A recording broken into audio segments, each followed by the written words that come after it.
Very good evening to you all, Chef. To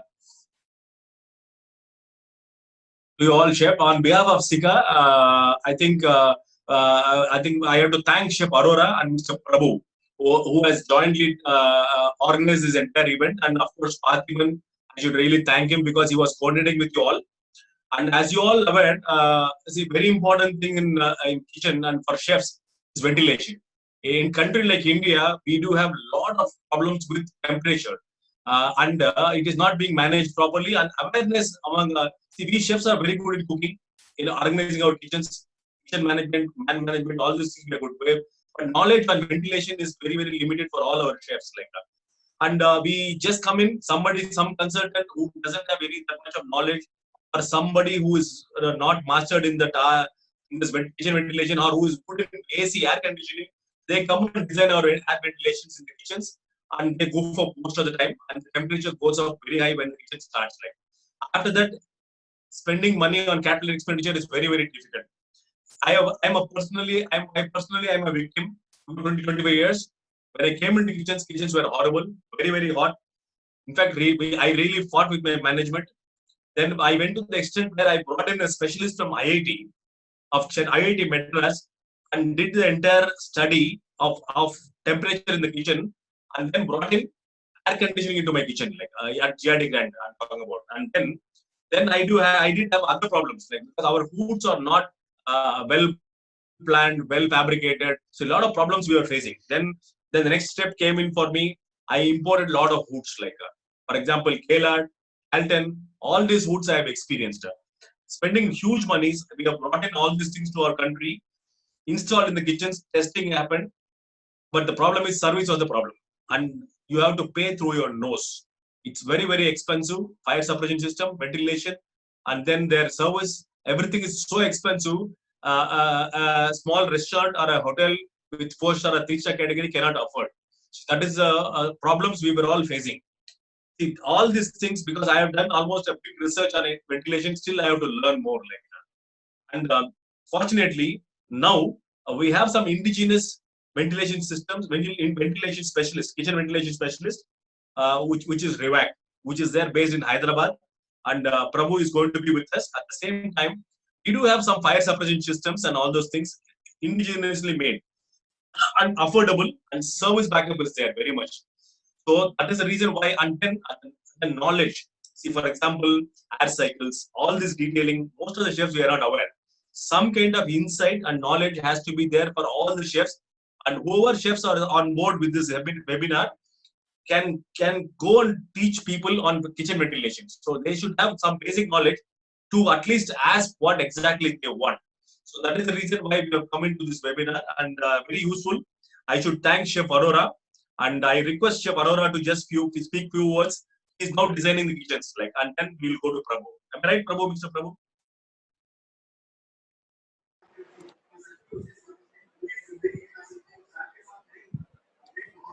Chef Aurora, I request you to. Chef, good evening. Chef, volume has to increase, Chef.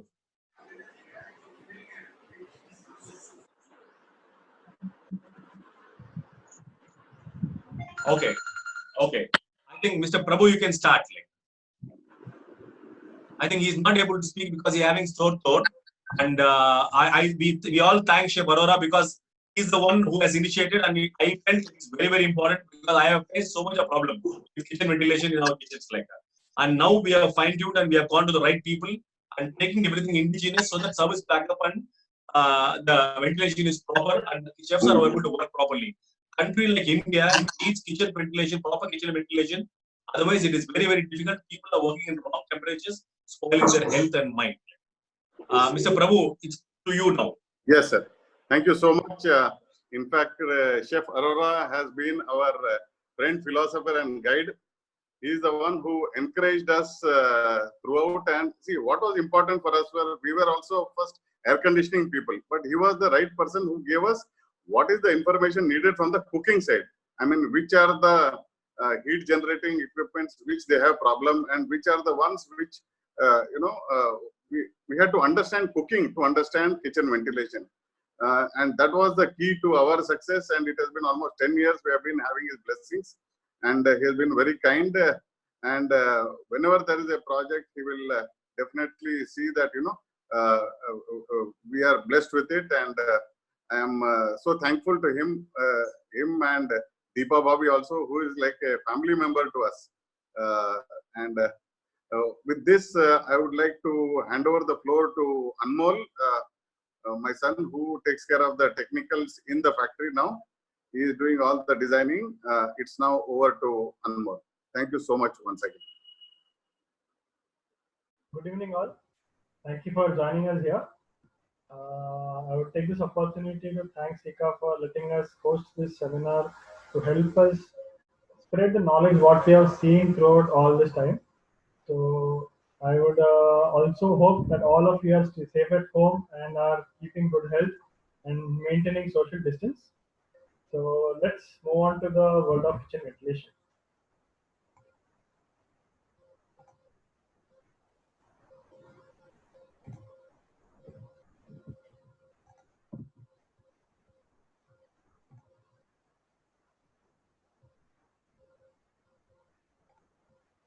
So we are here to talk about latest trends in kitchen ventilation. So what do we understand by kitchen ventilation? The word kitchen ventilation is specific because the kind of ventilation required for kitchen is very, very crucial and very, very unique. It's a very niche field which a lot of people struggle to work in because there are a lot of variables playing here. When you look at air conditioning, you have mostly comfort and you have only air you're dealing with. But when you come to kitchen ventilation, you have a lot of effluents, you have a lot of gases, and you have a lot of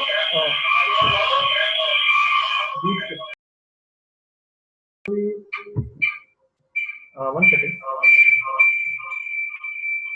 Because volume impact. Okay, sorry for that. Yeah. So, like coming back, we see a lot of movement happening in the world of kitchen ventilation because technology is coming up every day. There's so much data being shared. There's so much research going on that we are happy that the world is evolving to a world where you have a lot of comfort is a primary option. So moving on, first thing to see is what is kitchen back then. So when you look at kitchen back then, we had mostly coal, charcoal, and wooden pieces being used. So this is where we had earthen pots being used for cooking. And as we moved on, we started using more and more, I would say, SS equipment. So here, when you look at it, you see most of the times the world has evolved to SS because it is much more durable. It is much easier to work with. So we have moved to a kitchen where everything we see around is mostly SS. Now, when you look at it, you can see right here, you can see kitchen your SS equipment here. You can see a lot of bulk ranges. You can see a lot of 4-burner ranges. Okay. You can see a lot of bulk range. You can see a lot of ranges here. You see sink. You see a hood again made of SS. So this helps us understand that the world has moved to mostly SS. So SS has primarily been a part of kitchen since the 1900s. So we have a lot of MS also being used mostly for your ranges. So as we move on, you can see that what does a normal kitchen look like? So when you look at it, you have a hood, you have your equipment right here, and you have your ducting, you have a ESP, which I'll be talking on later, you have a blower, exhaust blower, you have a makeup air unit or evaporative air cooling unit, you also have all this grill supply for fresh air. Now, what do you need all this for? This is mostly people don't understand is that appliances are made for cooking, but the hood alone is only for the chef. As we move on, what do you understand by effluents? So when you look at kitchens, you have a lot of effluent generation happening. So this is to understand where does this effluent come from. So when you look at it, when you cook, you're cooking with oil, you're cooking with charcoal, you're cooking with all kind of materials. When you cook, you have a lot of heat coming. This heat is majorly because of the LPG or CNG or gas being used here. So heat is primarily the ingredient in any kitchen. Now, when you look at it, you have two kinds of heat which is happening. You have a convective heat, you also have a radiative heat. So convective heat is generally happening when you have most of your gases being formed. But radiative heat is mostly from the appliance. That is, Now, I'll just ask a simple question right here. How many of the chefs right here have felt uncomfortable standing in front of a tandoor or a tawa? Please type yes into the chat box.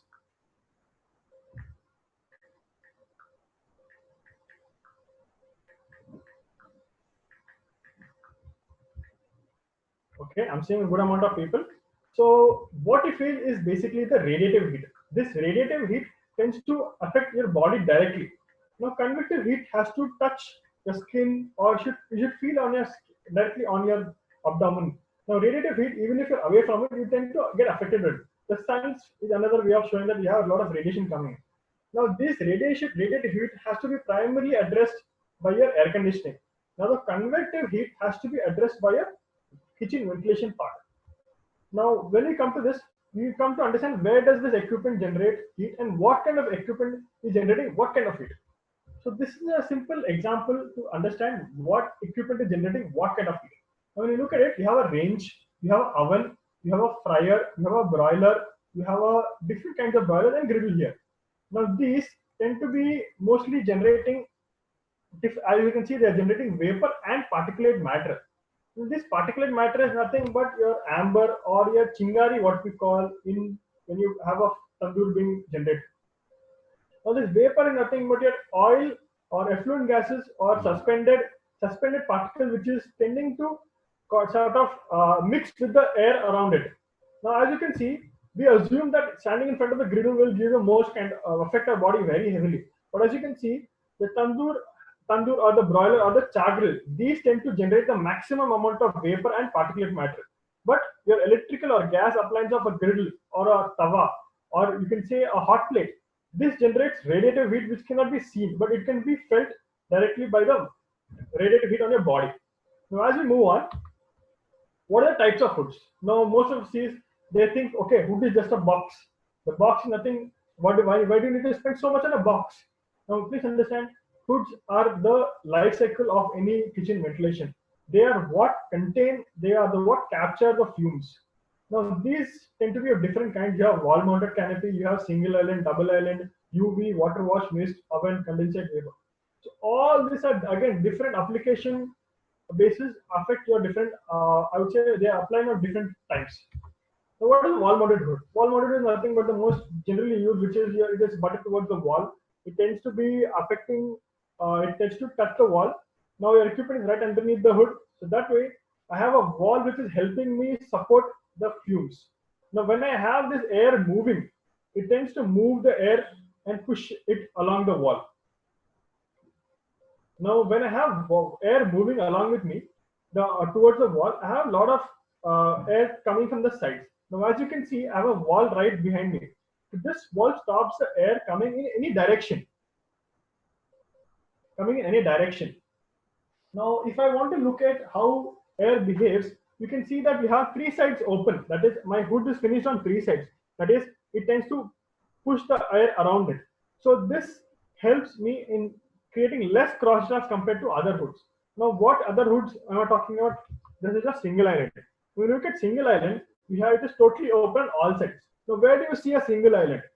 I think most of you have gone to restaurants where you've seen a live kitchen where you make a dosa or you make an omelette or you make pasta, that kind of equipment. So you have this kind of arrangement or a single island where the hood is right in the middle of in the room and you have equipment right underneath. Now what happens is when the chef is moving or when he's cooking, you have a lot of people moving around him. So this tries to create a sort of air draft. So this air draft starts to affect my performance of my hood. Now my performance of my hood tends to help me because it starts to spill all the fumes around the area. Now this you can see it starts to spill all over my ceiling. My ceiling starts getting oil on it or it becomes black. Now when you look at it again, how do I address this? Now for this I need to have a higher air quantity containment. Now when I come to the next part, which is this double island, this is nothing but two hoods touching back to back. So where do I see these kind of hood? This is where basically a see-through kitchen, where you have a bulk operation going on, where you have sometimes continental or oriental or North Indian, South Indian back-to-back around the arrangement. Now again, as a single island is the same as a double island, they tend to be susceptible to cross draft a lot. So this affects my performance again as my hood. Now again, how do I need to understand all this? I come for a system called compensating hood. Now, this compensating hood has recently started joining the Indian market. Now, what does the compensate mean? Compensating is when I remove something, I need to give you something back, not equal but almost equal. Now, when you look at compensating, it is a double plenum. That is, I have two plenums, one for exhaust, one for supply. So when I have exhaust plenum being used for grabbing all the oil, I have a supply air. I have a supply air which is moving and pushing air into the same atmosphere. So this helps me create a sort of comfortable atmosphere for my chefs to work in. Now again, when I'm working in this area, I need to maintain that my chef does not have any kind of thermal shock because he's working at a very high temperature. He's constantly touching his body. Also, he's not being cooled. So my body right here, when I'm cooking, I have say 80 degrees of heat that's feeling right on my abdomen. But I have air being pumped on top of my head or behind me, which is almost around 24 degrees. That's not a good arrangement. So you need to know what temperature should be supplied at what conditions in the kitchen. So as we move on, we see, let's go to the other kind. Now, when you look at compensating, uh, for every 1,000 liters of air which you suck, you need to compensate some amount of fresh air. Now, this fresh air has to be treated and has to be delivered into the area.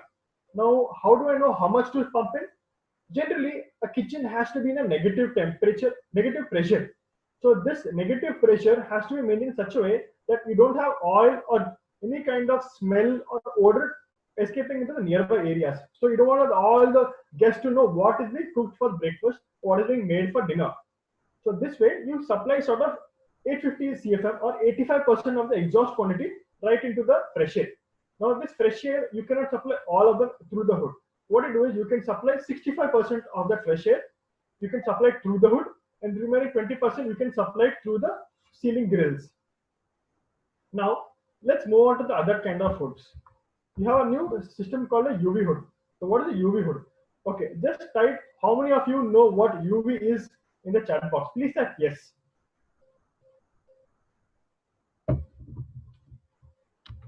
Chat box, okay.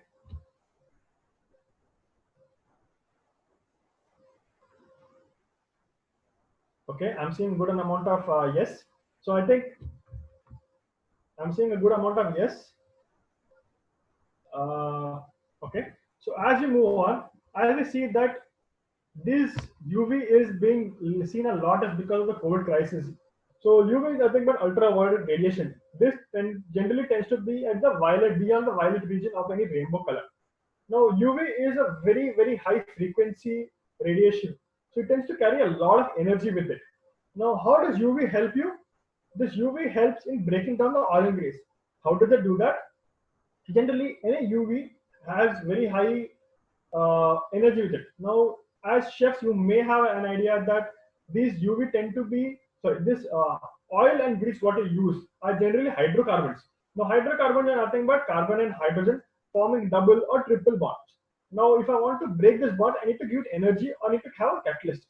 So, there are two ways to do this procedure. One is to give it UV, that is, you have energy being reacting right on top of the bond which breaks the bond, or you have a catalyst which is ozone. Now you have different kinds of UV. You have UV A, B, and C. So A and B is generally used for your pharmaceutical and medicinal purposes for desanitization or disinfection, that kind of area. So most of the COVID purposes which is being seen right now is mostly the A and B bandwidth. The C bandwidth is where we come in. We use the C bandwidth which generates ozone and also breaks down the oil and grease very easily. Now, when you look at it, all this UV, which when it starts reacting with the carbon and hydrogen, it starts to form free radicals. Now, carbon becomes carbon, a free radical of carbon, and hydrogen becomes a free radical of hydrogen. Now, this carbon cannot be alone by itself. It needs something to bond with. So what does it find? It sees ozone. So ozone is nothing but three molecules of oxygen, which is very unstable. So ozone being naturally occurring oxidizing agent, it tends to break and starts to give sort of its one free oxygen to anyone who's willing to take it. So carbon starts reacting with the oxygen, becomes carbon dioxide. What hydrogen combines with water, oxygen, and becomes water. Now, what happens is this ozone also starts reacting with other gases like your NOx and SOx, that is your nitrous oxides and sulfur oxides. So they tend to sort of fumigate into the area. So it starts treating it and breaking it up furthermore. So and what happens is this ozone helps you doing one beautiful thing. It starts to deodorize the air. So whenever you have any kind of VOCs or volatile organic substances or compounds, they tend to be released into atmosphere. This ozone goes and reacts with it and destroys it. That way your smell also stagnated and removed totally. Now the only problem with UV is that it tends to be very difficult to handle because you need to have some kind of interlock where it is whenever you switch on your blower, it has to be switched on only with the blower, or it has such a system where you remove the filter and the system has to switch off. Now then again, you also have to have sort of regular cleaning because there are a lot of carbon soot kind of deposition happening on these UV lamps. They tend to have to regularly at least wipe once in a while, that is once a week. So again, the cost of UV tend to be a little higher on the higher side. Again, depending on what kind of application you're running. Generally, UV is used mostly for oil generating equipment. That is, you cannot put it for tandoor or solid fuel appliances or kitchen, basically solid fuel, that is the char grill or sigri or that kind of equipment. They're mostly for the Chinese, continental, oriental, North Indian, South Indian, where you have a lot of oil being fumigated. Now we come to a new kind of food called water wash food. Now, what do you understand by water wash? Water wash food, is, as the name says, it is a food which water washes anything inside it. As you can see, you have a small nozzle right here. This nozzle and one more nozzle behind the filter. Number filter is right here. This filter is sprayed with water constantly. What happens is when I have my cleaning cycle. Now, example, in the Middle East, you tend to have a lot of high labor valued area. So here, cleaning it becomes very difficult. You cannot hire a separate staff only for cleaning or maintaining it. So what these people do is they go for water wash foods. Now, what is water wash food does is basically it has 2-3 cycles. That is, first cycle is hot water cycle. What hot water does is it sprays the water on top of the filter. So it starts to react with the oil on top of it.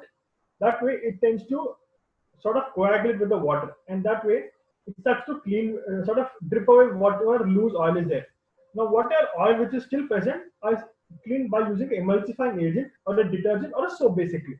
This soap is sprayed right on top and behind the filter. They start to react with it. They start to emulsify the oil. Now, oil and soap being very easily charged ions, they tend to react with each other very easily, and they start to drain away. Now, to clean it, I have one more cycle called a cold water wash, where you start spraying all the water again on top of the filter and behind the filter, so that this helps me creating one thing is that the gap between my baffle filters, that gap has to be constantly maintained. So I don't need to clean it every time. That way my pressure loss is constant all throughout the time. So that means my food tends to be good as new from the day it was still installed. Now moving on, the water wash has also been taken one step further to something called a mist hood. As you can see, a small nozzle right here. This nozzle tends to be in a region where it is spraying on top of the filter again. So this mist tends to create a very fine nozzle. Now these fine nozzles tend to sort of spray such a way that whenever you have any kind of amber or basically solid particulate matter being released by your tandoor or sigri or any char grill, so these tend to go and start affecting my duct, because that is where you have a very big fire hazard. So what it does is it goes and starts accumulating with the char pieces. So this way it is totally drained out. So you can be sure that this mist is helping you keep your duct clean as well as your food clean.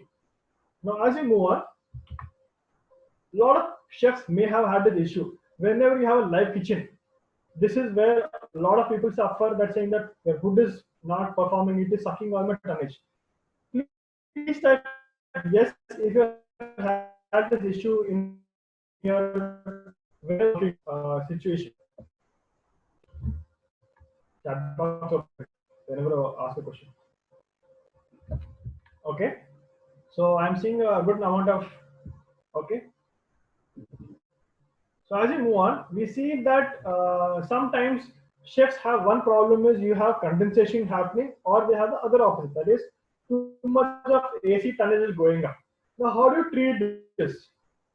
So in case, as I said earlier, compensating wood are made in such a way that you can have 65% of air being treated right through your hood, which is right here. You have pressure coming in from here and here. That way you also can put the remaining 20% of air supplied from the TFA, that is treated fresh air. Now you can have such a big mixture that you can have TFA and the fresh air being supplied to create a good amount of ambient temperature so that the chef can be comfortable and also doesn't cool your food when you're cooking it. Now, some people what they do is they go for 18-degree or 14-degree supply of TFA. Now, what happens is this starts to cool all the food you're cooking, which you don't want that to happen. Now, that way you need to know that what temperature exactly to be supplied. That your HVAC guy will know what temperature to supply. Now, as we move on, we see what are the other type of food is oven hood. Now ovens again we see mostly used for ovens, that is a bakery oven or a rotary oven or a combi oven. So these generally are used when is because you don't have much of particulate matter, you have only not oil basically. So it's mostly hot air or just fumes coming up.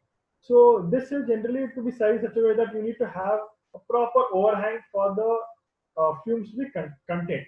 If any of you have seen a rotary oven, some of the new coming ovens tend to have a sort of small hood installed above the door, which has a own fan of its own. So this tends to sort of fume the gas away from it. So this helps in containing the fuel as well. As we move on, we see condensate hood. What is a condensate hood? A condensate hood is nothing but, as the name says, it condensates whatever it can allow. Now, these condensates are normally used for dishwasher or ware washers or where you have a lot of high humidity being exit. Now, generally, right on top of the dishwasher is where you keep a condensate hood. Now, why don't they want to put an oven hood in your normal instead of a condensate hood? What happens is when you put a normal hood, that is a oven hood on top of a condensate dishwashing machine, all the water starts going into the duct. Now, most of the times people tend to forget that that cannot be made of GI. If they go for cost cutting and go for GI, this starts to affect the GI performance. That is, it starts to rust. So once it starts rusting, you have a lot of corrosion happening. It starts affecting the smell. All kind of issues start coming up. So that's why you go for a condensate hood where you have a baffle filter, right? That is removable condensate baffle which go and help segregate the water and steam. Also, that way you can make sure that only your hot air is going right inside the hood.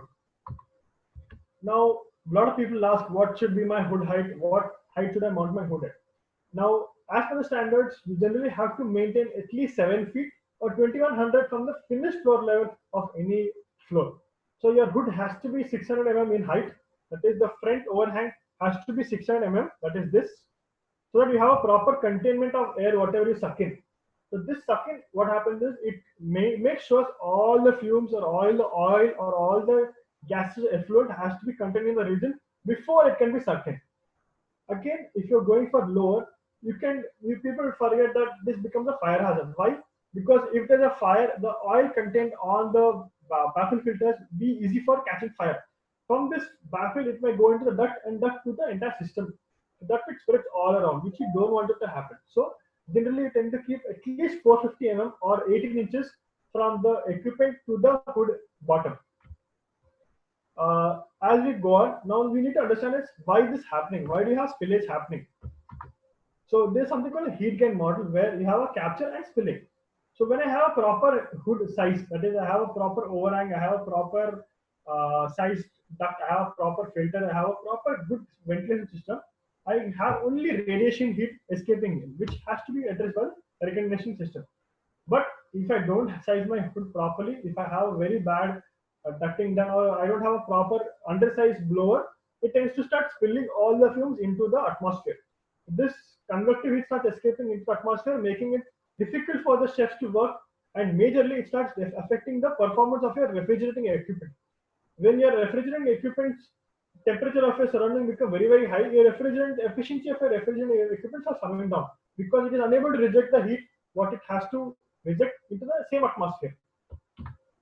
Now, let's look at a simple thermograph of what this looks like. This is nothing but that is your plume or your effluent gas being released at the exit of any appliance. That is at the 0.8 level. You can see this volume is rising at this level. Now, as you go higher and higher, this tends to accumulate all the air around it. That is, it induces the air around it and starts rising. Now, this volume starts becoming bigger and bigger. It is basically like a mushroom cloud, like a nuclear explosion. So, what volume it increases from the appliance level, it becomes bigger and bigger. That means you need to have a hood bigger than your equipment. So, how do you know what is the size to exactly put? Now, why do you need an overhang? Now, overhang comes by because when my plume is generated, it goes at a 12-degree angle. This has to be properly contained. So if I don't have a good enough volume to hold it, it starts to spill. Now when it starts spilling, again it affects the performance. You have oil on your ceiling, you have oil dripping from everywhere. Your chefs are complaining that they cannot work in that kind of atmosphere. Now the question is, how big should your hood be? You have to handle overhang concept. Just type yes if anyone knows what overhang means. Please type yes in the chat box.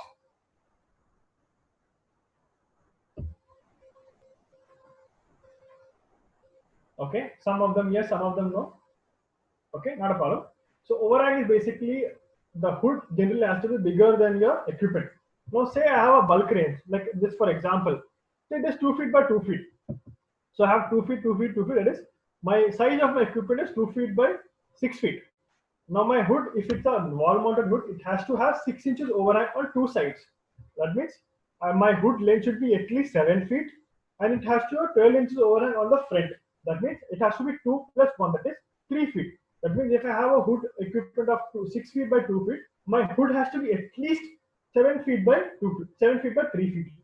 Now this 6 inches is only for wall mounted, but when you come to island hood, that is your single and your double island, they tend to have a little bit extra. That is your side overhang tend to be a little higher, that is 12 inches.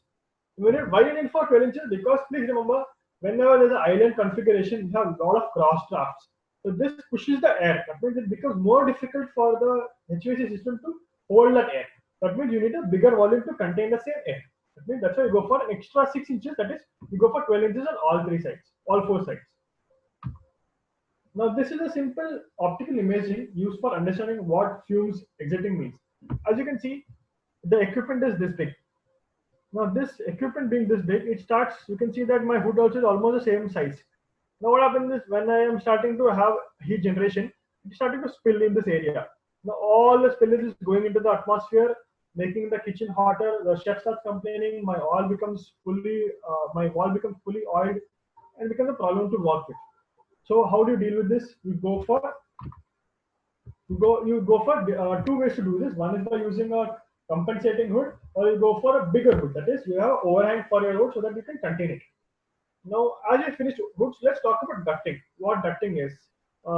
Most of you have seen what ducting is because you have seen basically the dabba, which it basically takes the air along with it. It is basically a pipe for the air. So NFPA is nothing but National Fire Protection Agency or Association, which is used, which sort of is a body for kitchen helping, because a lot of fire happening in the kitchens mostly. So they have different standards which say that ducts have to be made of MS or SS. They have to be 16 or 18 gauge. Now please remember, you cannot go for GI in ducting, is because GI, even though it is cheap, it has a lot of oil accumulation. It can be a big fire hazard whenever there's a fire. So what happens is this MS and SS tend to help in maintaining the shape of the fire during the fire whenever there's a fire. GI having a lower temperature melting point compared to SS and MS tend to sort of break part. That way your shape is maintained by using MS or SS. Also your leakages don't happen when you go for MS or SS. Now a lot of people, again, to cut corners or cut costs, they combine their general ventilation, that is your area of what you want to ventilate, like your preparation, your butchery, your I would say pot wash, dishwash, these kind of areas, they combine it with the kitchen exhaust. What happens is this, suppose there's a fire. Now if you use a single duct only for your hoods, you can be sure that the hood is only traveling, the fire spread only along that region. But if you have combined it, the fire spreads to every other area, which you do not want that to happen. That's why you need to remember, you need to have a dedicated duct only for kitchen exhaust, and you can use fresh air for all other areas. But you have to have a dedicated exhaust duct for any kitchen appliance. Again, if you're using a sort of sealant for, that is your, if you're connecting your hood with your ducting, you need to go for a sort of sealant which is basically fire rated at 1500 degrees Fahrenheit. Again, NFPA says that if you're going for welded ducts, you need to go for edge welding or field welding. You cannot go for butt welding or lap welding. You have to go for edge welding. That is, you have to have sort of angle flange right here, which has to be welded here. So you cannot You can this way you can be sure of two things. You don't have any fire which is leaking out.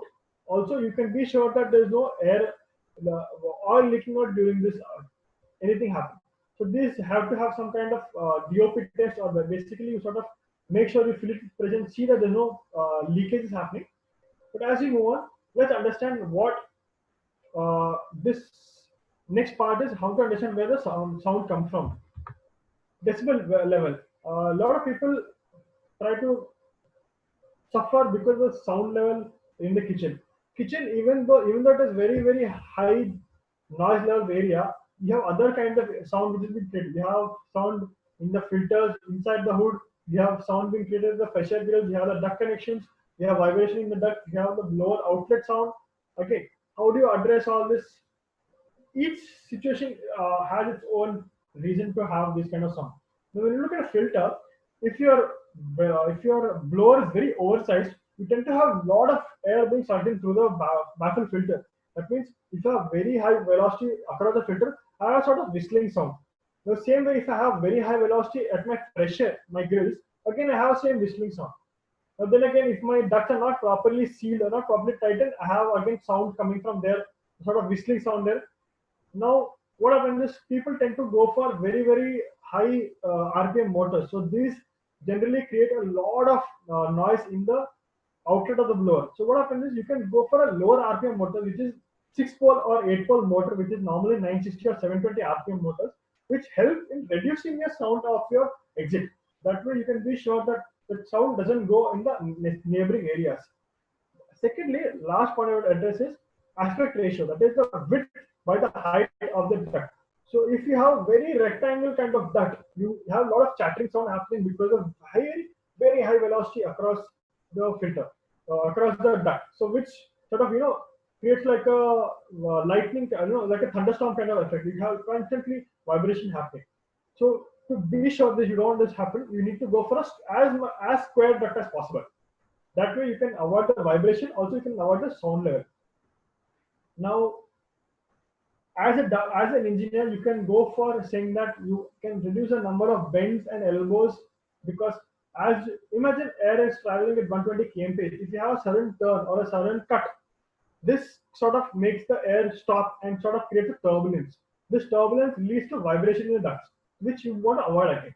That way you can go for less number of bends and less number of elbows, so you have a straight cut movement of air to reduce all this noise. Now, as we move on, we need to know where all the sound can come from.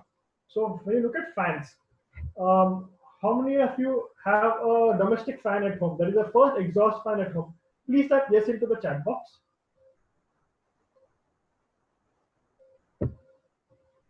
Okay, I'm seeing some. Okay, so I'm seeing some good answers.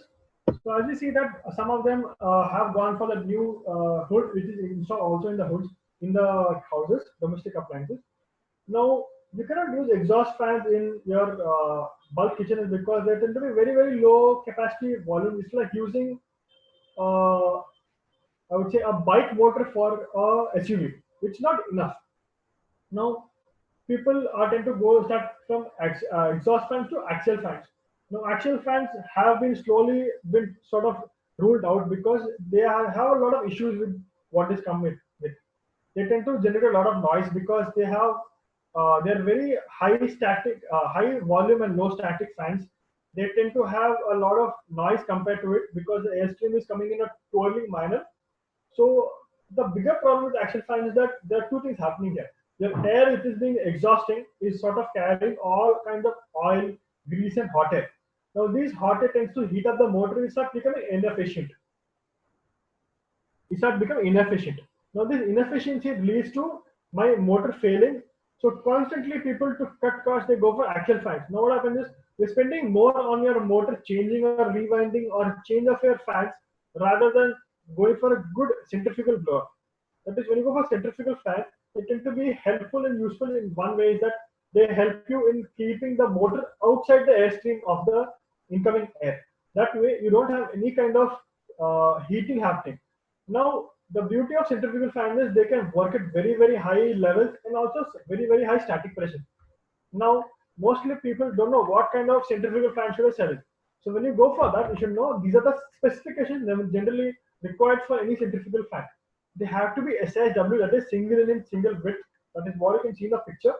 They have to be backward inclined. Please remember, backward inclined is a type of shape of the blade inside the impeller. If you go for forward, your impeller tends to collect a lot of oil because of the shape of the impeller. So this sort of creates an imbalance in the system, leading to noise and again breakdown of the fan by itself. Now, secondly, you need to properly dynamically balance it so that you can avoid vibration of any kind. You can go for lower RPM motors to reduce the sound level even more. The casing, the sheet you be used has to be properly made of MS. That is, it has to be at least 3 or 5 mm thick MS sheet so that it can sustain that robust nature when the air it is dealing with. Because generally, all this oil and grease and effluent tend to be very heavy. So your impeller has to have a higher density to carry the same air and push it out. It has to be very, very robust in nature. The motor generally has to be compliant with your IP55. Now, as we go on, we come to fresh air. So people don't see the need for putting fresh air in their hoods or in their kitchens. Why? Because again they see it as an extra cost. But please remember, fresh air is helping you two ways. One is by creating an atmosphere for the chefs to be comfortable to work in, and also helps you in creating a sort of ambient air. That is, you don't allow leakages happening from the neighboring area. So if you don't have fresh air in a kitchen, it tends to draw air from all the sides. So yeah. So this air tends to sort of draw all the air around it. And now what happens is if your kitchen is a display kitchen and you don't have fresh air, it starts to suck all the AC air from the neighboring area. Again, your tonnage goes up, it becomes a problem. So what other ways you can go for? The second, which is it also replenishes the oxygen, because when you're cooking, you tend to have a lot of oxygen being consumed by the LPG or CNG or gas. So you need to replenish all the oxygen. Secondly, if you don't provide fresh air, you just put normal axial fans, all that insects, all kind of dust tends to flow in with that, which you want to avoid.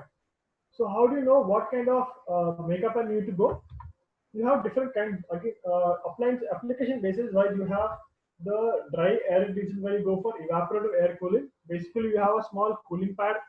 You have an eliminator here, so that and this is where normally the cooling happens. This generally works the principle of evaporative air cooling, where normally your desert coolers are simple, but they're more bigger in shape and they tend to handle a lot of air. Now, these are typically used for areas which are dry, so that way you don't have any issue with the temperature as well. But generally, at the outlet, you have to have the temperature comes to about 26 to 28 degrees. So your kitchen can be at least 28 to 30 degrees when you supply it. That way, creating good enough environment for your chef to work in. Now we have moved on to a new situation where your makeup air have gone one step ahead and they have made something called indirect evaporative cooling. It is similar to an evaporative air cooling, but the only difference is before the cooling happens, you have a indirect pad here. Now this is created such a way that you have air passing right through the pads, but you also have water being sprayed. Now this water being sprayed is not in contact with the air. That means you don't have any kind of humidity being added into the stream. That way you have a lot of temperature. You have only sensibility. That means only temperatures are coming down. After this, you start supplying a normal direct exchanging where you have air being interacting with water. That way your temperature and your humidity is equally down. So when you supply it, you have a lot of cool air coming into the kitchen. Now where you put this is generally in your coastal regions, because they tend to have a lot of humid air. Becomes difficult to supply the evaporative air cooling which we talked about earlier. I just take a second to see if any of you have questions. Just take a minute. You can type it in the chat box. Okay.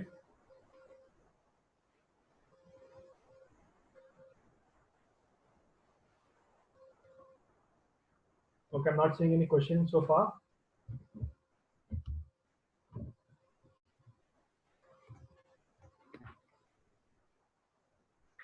Okay, we can take a question at the end of the session.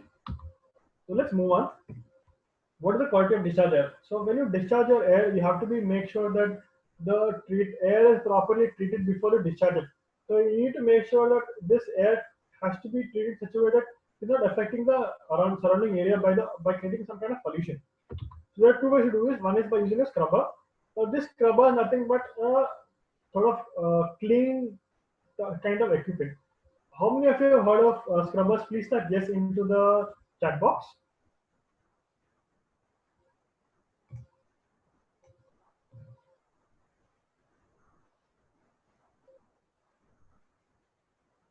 Okay.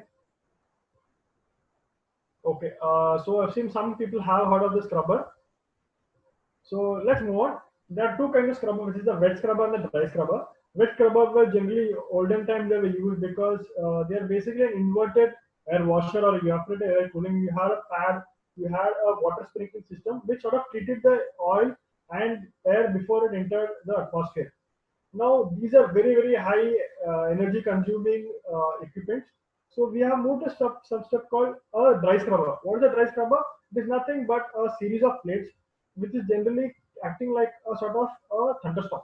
Now I think most of you have seen what happens when a thunderstorm touches the earth. All the area around it sort of burns out. Similar principle is what this thing acts like. So these precipitators generally or dry scrubbers, they tend to have a lot of series plates around them. So these, what they do is your oil which is entering the airstream tend to be sort of they tend to carry a charge with it. So this, when they enter the airstream, the scrubber has a alternatively placed such plates such that one has positive, negative, positive, negative. So when you have air being passing through it, it sort of goes and touches the charge of opposite. So what happens is during this minuscule time, the oil fluxes and it becomes a particulate matter. So that way, all the oil is being treated right at the scrubber level. But the beauty of the scrubber is that they are very efficient. That is, they can filter up to 0.01 micron. Secondly, they're very less power consuming. Comparatively, when you look at a wet scrubber, they tend to at least have 5 HP extra only because of your scrubber, because you have a lot of pads and water and that kind of system. But these scrubbers are very less comparatively. They tend to use about 50 watts for every 3000 CFM.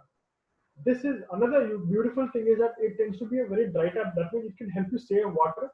It also helps you clean your maintenance free. That means now if you take an example of a wet scrubber, you tend to have a lot of maintenance because you need to constantly change the pads, you need to constantly change the filters, you need to constantly treat it.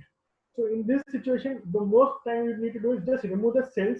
You can put it in the dishwash machine and you can treat it, and you can make sure that all this cleaning happens inside the dishwash machine. Now, secondly, these scrubbers tend to be very easy to handle. They are not very difficult to handle because you don't have any kind of electrical happenings there, and also there are no consumables. Now, in your wet scrubbers, you tend to have a lot of consumables like your pads and your filter, which get choked. In this case, you don't have any kind of consumable because they're mostly SS or metal, basically metal. So you don't have any kind of consumable. Now again, you don't need a extra fan because of this. They have very long life, and they generally start to use it. Now, most people, what happens is they use this scrubber, but they do it in the wrong manner. That is, they tend to put the scrubber right next to the blower, which is not right. They tend to, if you want to keep a scrubber, you have to make it as close to the hood as possible because the purpose of putting a scrubber is to make sure that the entire duct is clean from oil. Now, if you keep your scrubber right beside the blower, your entire duct is lined with oil, which is lost its purpose. That means you need to make sure that this scrubber has to be as close to the wood as possible, or at least as close to the branch duct as possible. Now, let's take some question and answers.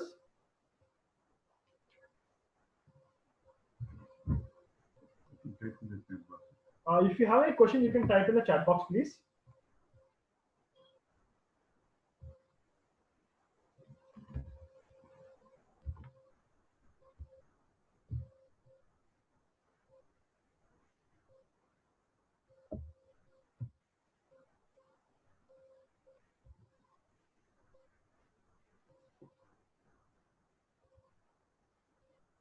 Okay, normally how many scrubbers are required in kitchen?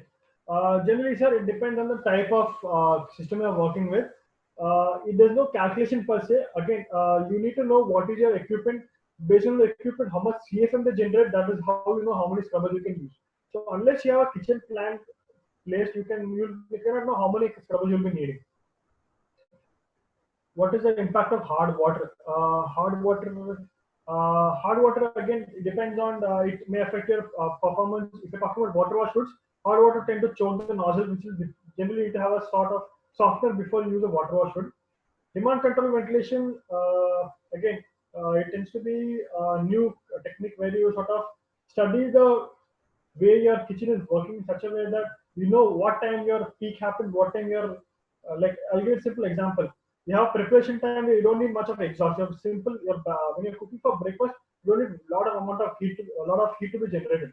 That way, you need to know that my quantity required is very less. That way, my system knows pre-hand that okay, I need to ramp down the blower speed so that I can accumulate only this one. That way, it saves power for you. Can you throw some light on cost of running ventilation and how to control it? Will I think okay? Is it effective compared to DAW exhaust blower? Yes, sir. You can use DAW blowers, but if you're using DAW blower, you need to have sort of treatment of air before it enters that DAW air. That means you need to make sure that you have a scrubber or at least a UV segment before it enters the blower. Efficiency wise, again, depends on the blower manufacturer. Most of the time, you have DAW, which is more efficient because they tend to have air coming from both the sides, so they tend to be more efficient. Does this get integrated with BMS? We have not done this so far, but it is possible. But generally, I would say the working of a kitchen is very yet to be studied, so that you know when your peak is, when your low is, or how average CFM requirement. You need to know all that. Fire suppression, okay. Fire suppression system generally has to be, as per the norm, they have been built in. They have to be fire rated. That means you need to have UL listing. They are generally placed on top of the equipment, and it is basically very useful. It's like a bodyguard of a kitchen. Now there is a saying called "it is better to have one and not need it, and need one and not have it." So a fire suppression exactly does that. It is better to have a fire suppression system and rather than need it, rather than want one and not have it. Is there a thumb rule or percentage of ventilation? No. It is very difficult because ventilation is not exactly a thumb rule because it tends to be very varied. You cannot have any cross-sectional area saying that this for this. Sometimes what happens is I have a very big kitchen and I have a very small cooking battery. So when you do calculation, you tend to oversize it. Now, same way when you have a very small kitchen, you stuff a lot of equipment. That means my kitchen is very undersized. So if you're going for a calculation, you need to go for a specific calculation where you know what equipment is there and you need to know what is the power. So once you have this, you can go calculation of the CFM can be done by that.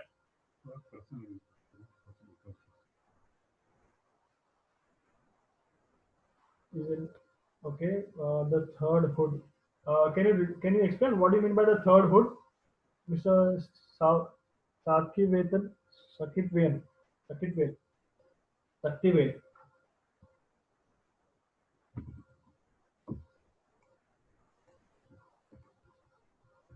May I know the difference between fire separation and bond pit? I'm sorry, I have not much idea about that.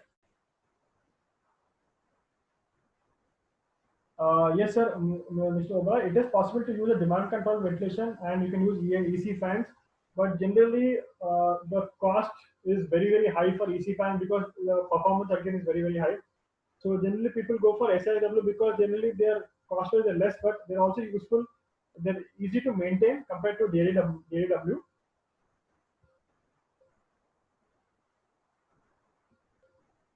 Okay, Mr. Shekhar says that he's having a new induction of equipment imbalance.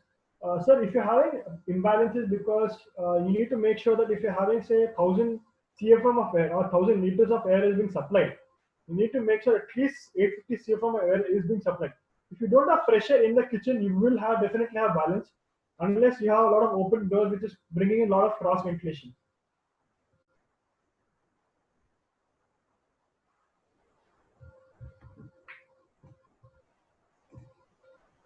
Operation will I'll send you details on this. Mr. Obra, if you can share me your email ID, you can send a mail which I've shared. you can send me a mail and we can send you idea of how exactly it works.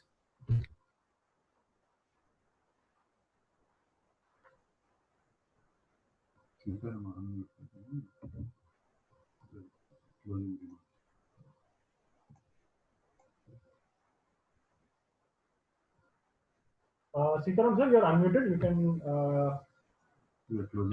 Yeah, Mr. Anmol and Mr. Prabhu, I think it was very useful, very informative as well. I think chefs are asking some questions. Is it all over? Like, I'm seeing. I think Mr. Balagurunathan is asking in the kitchen design, do you keep the cold kitchen in the bay? Will help. 1 second, sir. Okay, what is the pressure percentage? In the kitchen design, do you keep the cold kitchen in a bay? In a bay will help. Would you like to take this? What is it? We're not following exactly what it means, sir. Bay as in, how does it exactly mean? No, I think cold kitchen, somewhere part of the hot kitchen, will it help us reduce the temperature in the kitchen? That's what I think so. I don't. Okay, if you can send us a mail and we can see how we can interact. Yes, with it yes. better. I think Mr. Oberoi has asked for what is the percentage of fresh air against exhaust. Yeah, I've explained this. If you have 100% exhaust, you need to supply 85% of fresh air into the kitchen. Fantastic, super. Okay, fine. A lot of people have asked for your details, and I think Mr. Parthiban will be able to send all the details, and the same whatever presentation which Mr. Anmol did will be available in our WhatsApp as well as in the Facebook of Sika. And I think it was. See, we need to have some light on exhaust and pressure systems. All the chefs have to have some idea. Only then we can have the consultants doing things right for us, so that the kitchen team enjoys working in the kitchen. If we don't make right kitchens, I think the generation chefs are finding it very, very difficult, and it will be difficult for us to sustain good quality manpower, good quality chefs coming into our kitchens like that.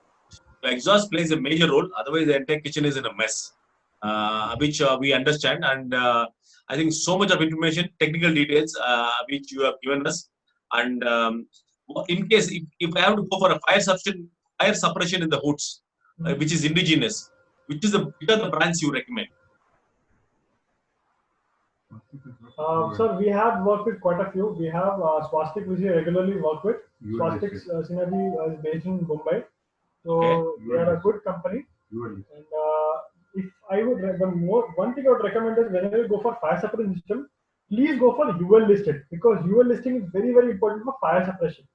Because UL listing helps to make sure that your system won't fail you if your system is having a fire. Okay, fine. Can I have a combination of normal exhaust and UV exhaust in a kitchen?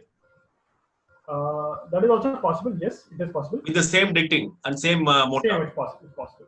They generally have two different hoods. So where you have too much of heat, like grilling and tandoor, we can have with UV, and we can have.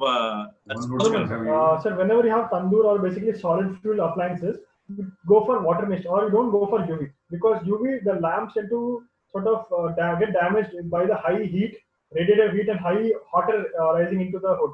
So wherever you have a lot of oil, that is your Chinese, continental, oriental, there is a lot of oil, that is the right place to go for UV hoods.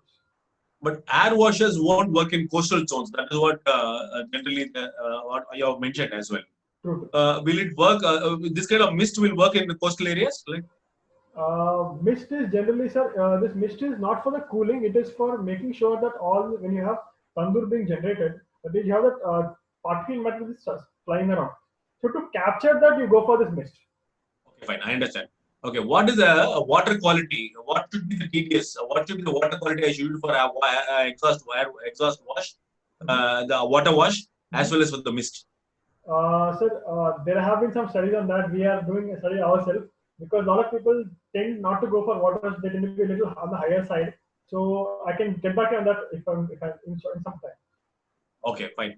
The auto wash systems, wood wash systems will have the combination of hot water, chemical, and then rinsing cycles, correct? Yeah. So So we have a water wash panel, which is placed right beside the hood, which sort of it has a dowsing pump and it has detergent in it. So this detergent constantly starts spraying whenever there's a cycle happening. Now, in situations where you have very continuous, rigorous working, like we have a kitchen working for 18 hours, you don't have time to remove the filter and clean it. So this is the right time where at the end of the cycle of the finishing of the, like when you have maintenance people coming and cleaning, or cleaning staff is coming, that is the time when they come and do the water cycle. So that way it continuously sprays water. You have a hot water spray, you have a cleaning spray, and then you have again a cold water spray. The reason why I'm asking is because most of the time, and most of the companies, and most of the consultants compromise on fire suppression, and we face it, like, and end of the day, companies have to pay for it, like that. So it's better we go with all the safety standards, with all the new kitchens which is coming up, like, and I think with fire suppression, Mr. Arora has told that we will once again go with specialist with us fire suppression. I think that is what we definitely will organize for it. At the same time, in fact, there are a lot of information which has been shared by some prominent chefs of Sika, and the Sika board was involved totally. And we on behalf of Sika, the Presidium, Mr. Chef Damu, and the Sika board, we would like to thank Mr. Prabhu and Mr. Anmol, who have given a lot of information. At the same time, we will share all this in the entire presentation, as well as the details what he has given. Will be there in our Facebook as well as in WhatsApp. You people can refer all these things. If you have any doubts, kindly drop in a mail or a phone call to Revac, which is always supporting us. Any events, Revac is always there. When somebody came, Chef Arora came and told we will do a session with Revac, I said we are there, because whenever we approach them, or whenever we have requested them for any support for Chef Association, they were always there for us, in a big way or small way. They are supporting us, and we thank on behalf of Sika, we thank Revac, and we thank Mr. Prabhu, and of course now I think the next generation is coming to picture, Mr. Anmol, and I think you have to travel it to all the regions and get connected with all the chefs, like because that will make more sense, like Mr. Anmol, like we know Mr. Prabhu, of course. Now he might be busy sitting in the office, and now you should travel and get connected with all the chefs in the different regions, so that with the knowledge, people will emphasize and insist on the companies to spend money on good ventilation system as well as the fire suppression. Like. Okay, and I always tell that all the equipment in the kitchen are for cooking. Exhaust is for the chef. Yes. Yeah. See, now a lot of chefs are very fancy towards gadgets, nice cooking gadgets, lot of new equipments, whatever it is, technology, all those things. But finally, we forget ventilation. Everything goes for a 6. Everything goes for a 6. Ventilation is very, very important. A right temperature in the kitchen, it determines your quality of food and your chef's mood. If chef's mood is not correct, and if the the temperature is not right, chef's mood is affected. Happy chef creates great food. Yeah, absolutely. So unless until we create a good kitchens and proper ventilation system, quality of chefs to sustain with us in our company is very, very difficult. So any doubts? Our tagline is ensuring chefs don't get cooked. See, very important thing. What he has mentioned is right. See, one more thing, Anmol, I would like to insist is see, we are using the burners, which is of wrong PSI. It's a 5 PSI pressure burners which we are using, which you are not supposed to use. I don't know why still India is still manufacturing burners, and we are getting used to all these burners, because chefs doesn't hear the sound, bus. Then they say it is not cooking. But actually, according to me, that's a wrong perception. See, in fact, 10 millibar pressure, 20 millibar pressure is the maximum heat burners which is being used across the globe. Only in India we use these burners, which is totally rubbish, where 50% of the gas is the fuel is going in the air. At the same time, it is affecting our vital organs, which is very, very important. We are not able to still make low pressure burners, unfortunately. Yeah. See, the chefs don't understand. With 10 millibar and 20 millibar pressure burners, they cook the same quantity of food at the same time. People don't understand. I think that people have to enlighten. Along with the exhaust, chefs have to be enlightened. because the burners what we use and manufacture in India is a wrong burner, which is not at all conducive for cooking. Yes, Correct? Absolutely correct. Absolutely correct. So people have to now ask for good quality burners, and I hope some of the Indian companies are manufacturing those burners. Like now, whichever dishes we are making now in our company as well, we are insisting on that, because this kind of 5 psi pressure burners, we are wasting fuel. We are burning our money. Correct? Chef, I can do one thing. Ah. There is a gas specialist in Hyderabad called Gas Field. We Okay. can have a similar seminar on Okay. optimizing gas and how to really get the this. If you permit, I can put him on to you. You can Yeah. talk to him and Yeah. have a Yeah, webinar for definitely. you. I will discuss with you once this is over. Yeah. All the chefs are Okay. waiting. I think that is one thing we will try to bring in, and then we will try to bring in some different fuels, like for example, Yes, sir. ceramic burners, different kind of burners. Like we'll try to discuss on that also as well. Somebody can And throw light induction on cooking. Induction cooking is the next. induction cooking, Yes. and ceramic burners are there like now. Yes. It is yes, being yes. manufactured in India like Yes. as well. Correct? Anyway, thank you so much, Chef. Thank you, sir. Fine. We on behalf of all the chefs who have participated, I think we thank you all, and we would like to associate with Revac with our intelligence systems, and we are Thank you so nearby much us. for the And, opportunity.